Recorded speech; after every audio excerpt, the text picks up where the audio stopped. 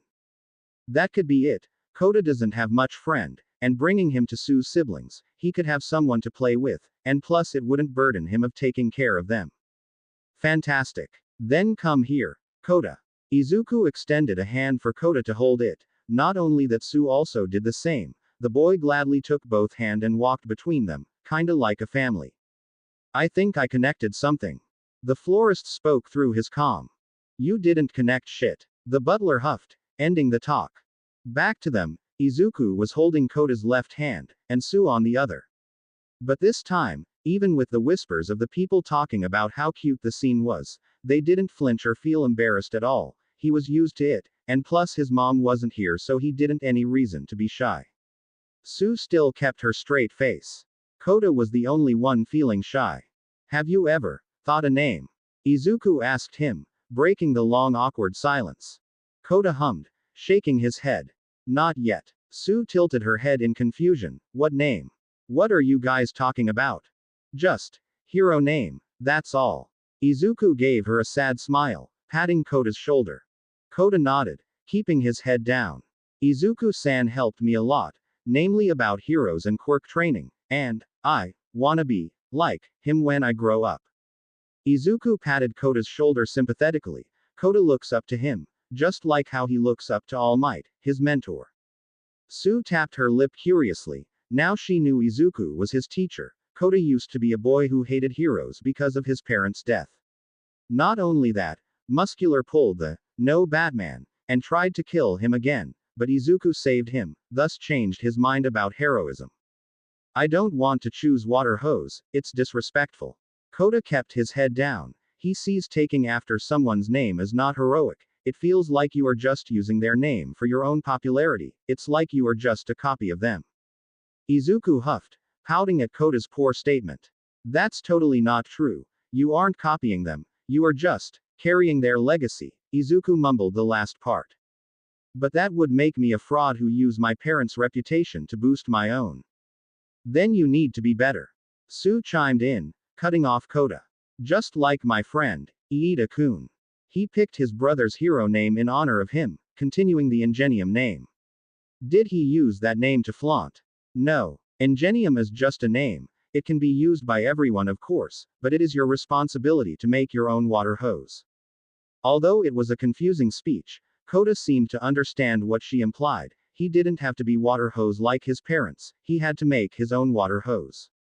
He can continue their legacy. Izuku smiled brightly, nodding at Sue's words.